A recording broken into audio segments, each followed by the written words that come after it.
afternoon, and welcome back. Welcome back to my home and to our mutual Groundhog Day. Back inside, English weather, fickle as always, a bit grey out there today, but another Sunday. I hope everyone is okay. I hope everyone is staying healthy and sane and trying to find some benefit from this ongoing drama. I'd like to give you an update. I've got a few things to tell you about, but if I go through our calmer world, starting over in Australia, as you know, and many of you are Australians, the Australians are beginning to open up, and the lockdown is beginning to be unwound on a test basis, and slightly different from state to state. I think the Australian exercise has thus far been proven to be very good in containment, and the virus has slowed down enormously or just hasn't been spreading in various places. In West Australia, clearly, where we have many owners, and we have our resort, Rottnest. Restaurants will be able to open relatively soon with a limit on the number of people in them. I believe it's going to be 20 with I think it's 4 square meters per head. We're hopeful that we can get Rottnest open soon. We're hopeful that in a limited basis, we can operate it as a hotel and as a restaurant. As you know, we have a spa there, which we're hoping to open, and we also have a golf course, which we would very much like to open. So we're ready to go. We've got management been living on the island.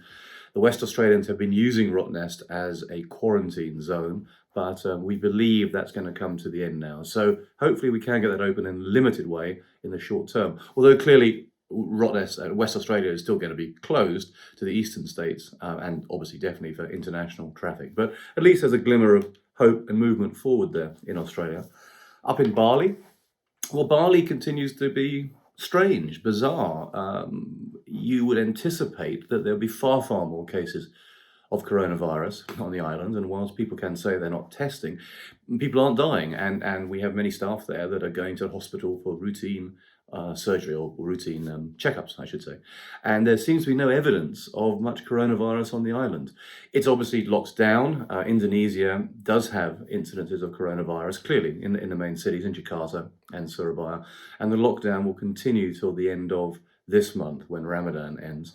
But it's certainly peculiar that Bali has fared so well. And, I'm sure we're going to find out many things about this virus, and that why it's affecting some areas and some people more than others. But touch wood, so far, Bali seems to be going well. Our staff are well, our resorts are being maintained and looked after, and we'll keep a close eye on developments and whether tourism can commence back there. As I said before, we believe very strongly that the world is going to be primarily domestic tourism over the next few months, but we'd very much like to have our Indonesian members be able to come back down and enjoy our resorts as soon as they can.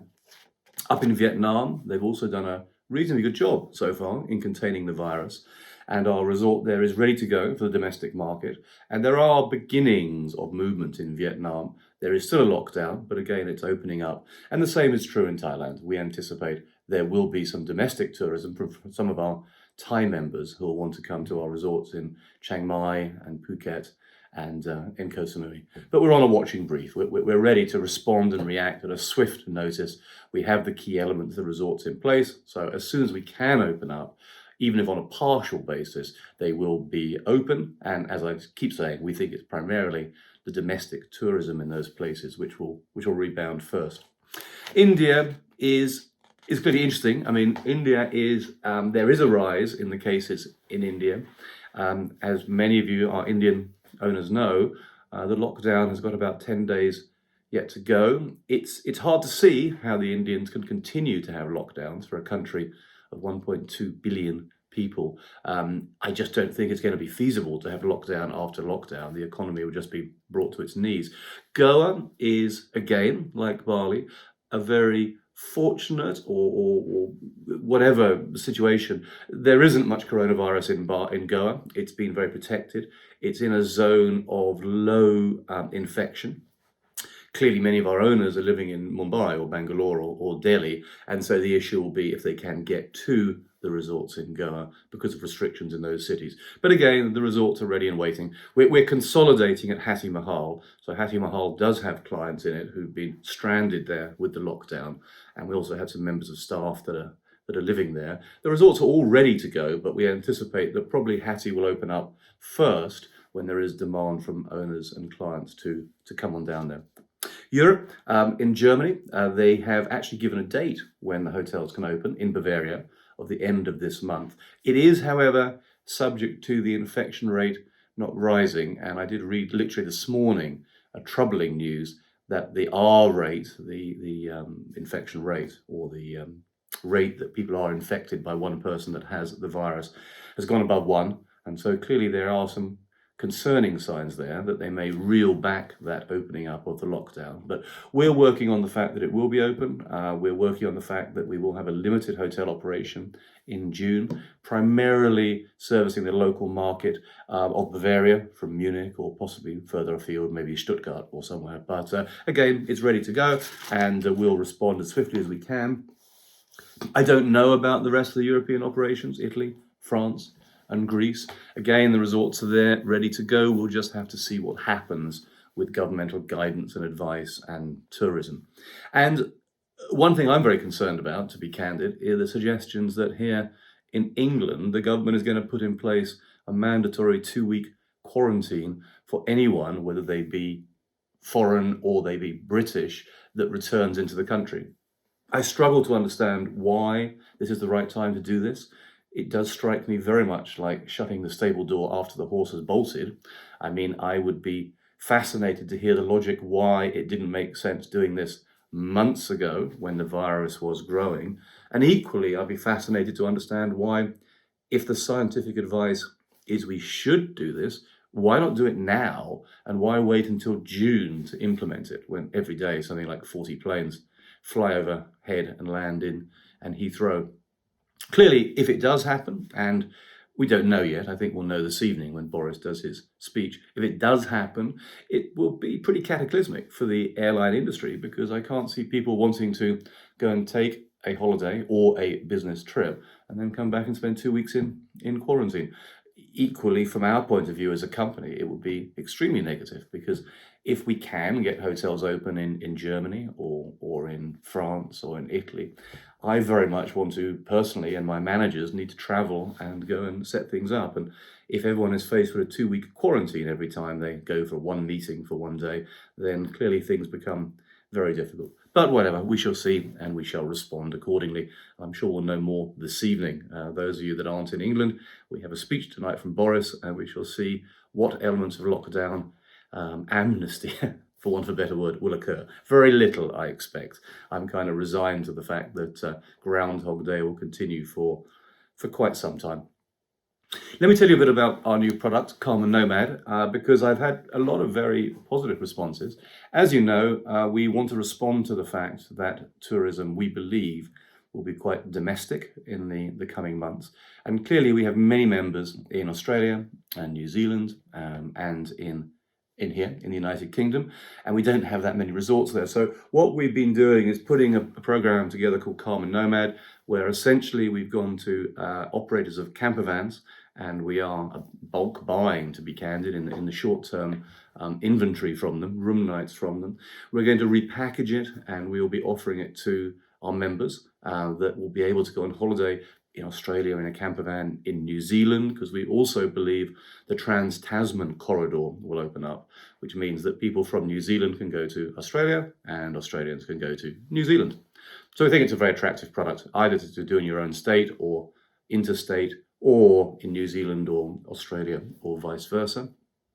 What we're also doing is negotiating with some operators of boats.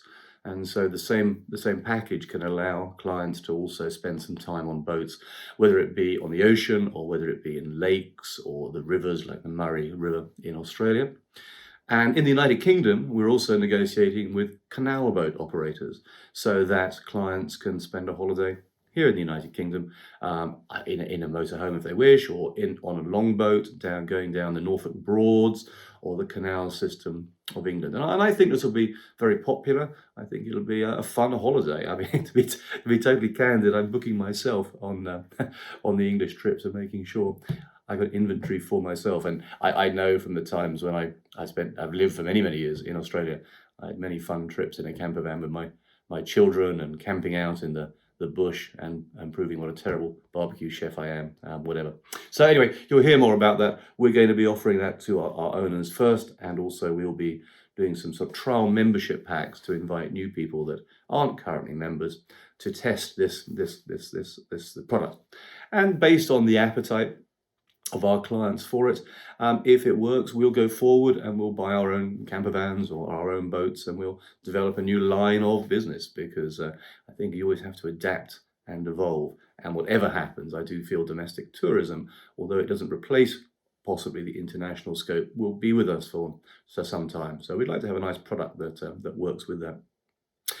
I guess before I sign off, it's again, I keep realizing how this enforced lockdown, this change of one's lifestyle, makes you really appreciate some of the simple things. It was my anniversary, our wedding anniversary, a couple of days ago, and Nanette, my wife, and I, we would normally go to a hotel, or we'd go to a fancy restaurant, or maybe we'd go to a foreign city to celebrate our anniversary. But clearly, none of that is an option. So we decided to have a picnic, and initially we were going to go to the park and have a picnic, but kind of thought, no, that's not really what the government regulation is. And, although it's hard to see what the big problem is, having a picnic, we really shouldn't. So we had it in our garden. So our anniversary is on a picnic blanket at the bottom of the garden with some smoked salmon, bottle of good white wine. I broke my rule of not drinking in a day, in the week. And it was fantastic. I think it was one of our best anniversaries. And so, something like this does make you appreciate the simple things sometimes. And as you know, I've been focusing on my fitness, I've been focusing on my wine tasting, and all sorts of good things have come out of it. So I shall sign off. Today I'm drinking a pretty savage red. It's a Californian Cabernet. I did a tasting a couple of days ago, and those of you, I hope some of you are taking advantage of the 67 Pall Mall wine tasting program. I do it literally every day, quite religiously. This is a Schaefer, which is a Napa Valley Cabernet. Pretty robust, pretty strong. Anyway, it'll make the day go extremely well, I'm sure. So good to speak again. Hang on in there. You'll be holidaying soon, either on an exotic beach or on a camper van or on a canal boat. But we'll all have fun very soon. Hang on in there. Look after yourselves. Stay healthy. Bye now.